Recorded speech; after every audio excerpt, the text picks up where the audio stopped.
আসসালামু আলাইকুম ডিয়ার শিক্ষার্থীবৃন্দ। হোপস তোমরা অনেক ভালো আছো এবং আজকের আলোচনার বিষয় হচ্ছে আমাদের নাউন। তোমরা দেখতেই পাচ্ছ এখানে একটি ডায়াগ্রাম আঁকা আছে। সো আমরা জানি যে নাউনকে প্রধানত দুই ভাগে ভাগ করেছে, অর্থাৎ তার শ্রেণীভাগ অনুযায়ী দুই ভাগ। একটা হচ্ছে কনক্রিট নাউন, একটা হচ্ছে অন্যটি হচ্ছে অ্যাবস্ট্রাক্ট নাউন। সো কনক্রিট নাউনকে মূলত চার ভাগে ভাগ করা হয়েছে। একটা হচ্ছে প্রপার নাউন, অন্যটি হচ্ছে কমন নাউন, তারপরে হচ্ছে কালেকটিভ নাউন, অ্যান্ড ৪ নম্বরটি হচ্ছে ম্যাটেরিয়াল নাউন। তো কনক্রিট নাউনকে যেহেতু ৪ ভাগে ভাগ করা হয়েছে, এগুলোর একটি আলোচনা আমরা অবশ্যই এখন করব। তারপরে প্রথমে বলে রাখা দরকার যেটি হচ্ছে অ্যাবস্ট্রাক্ট নাউন।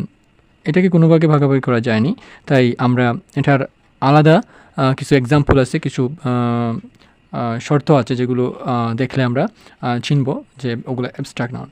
তো আমি প্রথমেই আলোচনা করছি আমাদের প্রপার নাউন নিয়ে। আমরা জানি প্রপার নাউন বলতে বুঝি যে কোনো বস্তুর নাম হতে পারে, কোনো মানুষের নাম হতে পারে, অথবা কোনো প্রাণীর নাম হতে পারে, হতে পারে সেটি কোনো স্থানের নাম। তো এরকম যদি আমরা কোথাও দেখি যে বস্তু, মানুষ অথবা প্রাণী অথবা স্থান, তখন আমরা অবশ্যই বলবো যে এগুলো হচ্ছে প্রপার নাউন। যেমন কোনো একটা বস্তুর নাম যদি আমরা মনে করি তাহলে হচ্ছে ম্যাঙ্গো, এটা হচ্ছে একটা বস্তু। আমরা যদি কোনো একটা মানুষের নাম মনে করি, যদি আমি বলি যে মাহি, তাহলে এটি একটি প্রাণীর নাম। যদি আমি বলি যে কোনো একটা স্থানের নাম, যেমন ঢাকা, সিলেট, এরকম ইত্যাদি ইত্যাদি আমাদের অসংখ্য প্রপার নাউন রয়েছে। তো আমরা এখন জানব কমন নাউন আসলে কী। কমন নাউনটা কী? কমন নাউনটা হচ্ছে ধরো যে একই শ্রেণীর সাধারণ নাম না বুঝিয়ে তাদের সমষ্টিকে বোঝায়। যেমন কতগুলো শহর, যেমন কবি, শিক্ষার্থী, এরকম আরও এক্সাম্পল আছে। আমরা যদি তার ইংরেজি এক্সাম্পলগুলো একটু দেখি তাহলে এরকম বলতে পারবো, যেমন সিটি। এই যে সিটি, সেখানে কিন্তু আমাদের অনেক অনেক নাম রয়েছে। যেমন আমরা যদি বলি যে রাজশাহী, সিলেট, ঢাকা, ময়মনসিংহ, এগুলো হচ্ছে এক একটা শহর। ওই শহরগুলোকে নাম ধরে ধরে না ডেকে আমরা একসাথে বলতে পারছি যে সিটি। যেমন কবি, পোয়েট। আমাদের দেশে অনেক কবি সাহিত্যিক রয়েছেন বা কবি রয়েছেন যাদেরকে আমরা ইন্ডিভিজুয়ালি না বুঝিয়ে একই সাথে বুঝিয়েছি। যেমন কাজী নজরুল, জীবনানন্দ দাশ, যেমন আমরা বলতে পারি রবীন্দ্রনাথ ঠাকুর, পল্লী কবি জসীমউদ্দিন। তো এছাড়াও কবিদের মধ্যে ফিমেল কবি আছেন, মেল কবি আছেন, অর্থাৎ পুরুষ কবি অথবা মহিলা কবি। তো সবাইকে সাধারণভাবে না বুঝিয়ে তাদের সমষ্টিকে বোঝানো হয়েছে, অর্থাৎ একটি নামে ডাকা হয়েছে। তো আমরা আরও এক্সাম্পল দিতে পারি, যেমন ফ্লাওয়ার। আমরা জানি অনেক অনেক ফ্লাওয়ার আছে যেগুলোর নাম ইন্ডিভিজুয়ালি যদি আমরা একটু বলি তাহলে এরকম বলা যায়, যেমন রোজ, লিলি, লোটাস, ইটিসি।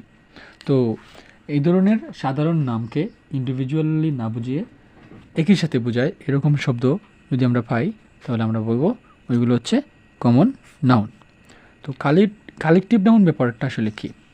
এটা আরও কমন নাউনের মতোই, দেখতে কমন নাউনের মতো মনে হয়, আসলে কমন নাউন না।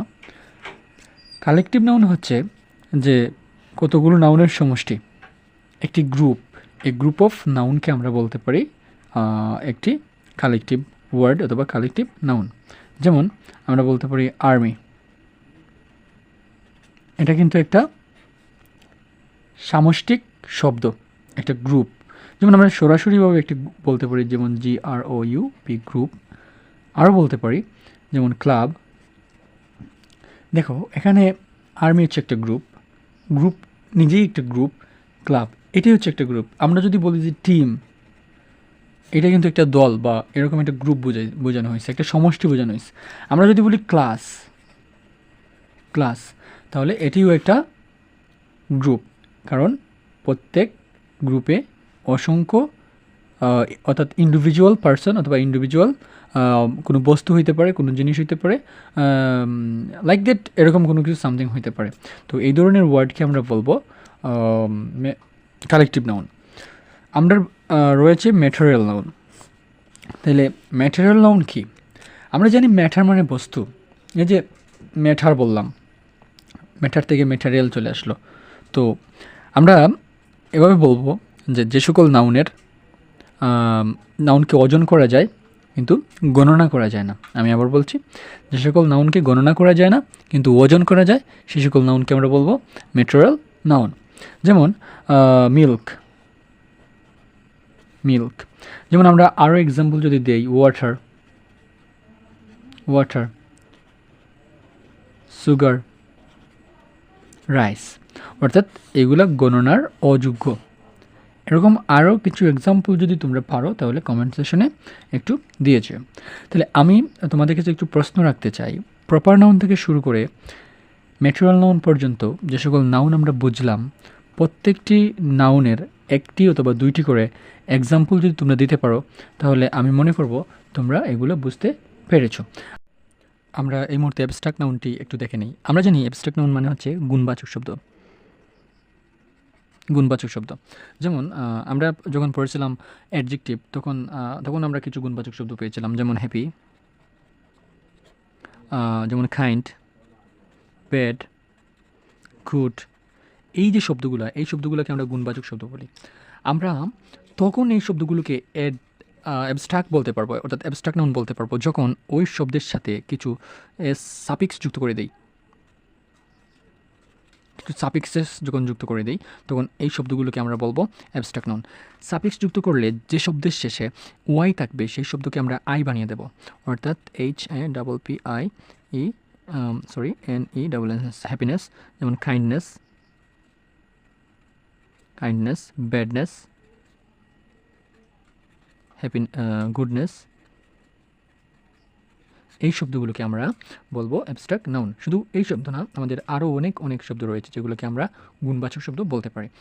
এর মধ্যে যেমন আমরা যদি বলি যে কিছু মানে ভার্ব, অর্থাৎ আমাদের মেইন ভার্ব থেকে আমরা যদি অ্যাবস্ট্রাক্ট নাউনে নিতে চাই সেগুলো হবে যেমন অ্যাকশন, যেমন অ্যাক্ট শব্দটি হচ্ছে কাজ করা, একটি মেইন ভার্ব। আমরা যদি ION যুক্ত করি তখন সেটি হয়ে যাবে আমাদের একটা অ্যাবস্ট্রাক্ট নাউন। আমরা যদি আরও যেমন যুক্ত করি, অর্থাৎ এডুকেট শব্দের মানে আমরা জানি শিক্ষাদান করা বা শিক্ষিত হওয়া। তো আমরা সেটাকে যদি এডুকেশন বানিয়ে দিই তাহলে একটি হবে, এডুকেশন বানিয়ে দিই তখন সেটি একটি অ্যাবস্ট্রাক্ট নাউনে পরিণত হবে। তো আই হোপ আমি তোমাদেরকে এই ব্যাপারে বুঝাইতে পেরেছি। এবং আমরা এখানে আরও কিছু শব্দ আমরা লিখব যেখান থেকে আমরা স্পষ্ট হব যে তো আমরা যেভাবে প্রথমে নাউনকে দুই ভাগে ভাগ করেছিলাম, এখনও আমরা দুই ভাগে ভাগ করব, তবে আগের মতো না, একটু ভিন্ন। যেমন এখানে লেখা আছে কাউন্টেবল নাউন এবং আনকাউন্টেবল নাউন।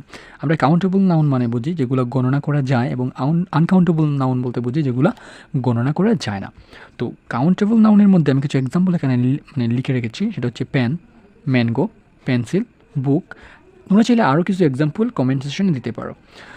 এবং আনকাউন্টেবল নাউনের মধ্যে আমরা যদি এখন কিছু এক্সাম্পল দাঁড় করাই, সেগুলো হতে পারে পানি, চিনি, চা, যেমন পানি ওয়াটার, মিল্ক, রাইস,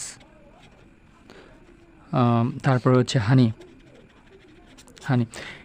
আরও আনকাউন্টেবলের অসংখ্য উদাহরণ আছে, তোমরা আমার কমেন্ট সেকশনে এগুলো লিখে দিতে পারো। অর্থাৎ আমরা আজকের ভিডিওতে শিখলাম নাউনকে দুই ভাগে ভাগ করছি, অর্থাৎ প্রথমত কনক্রিট নাউন, তারপরে হচ্ছে অ্যাবস্ট্রাক্ট নাউন।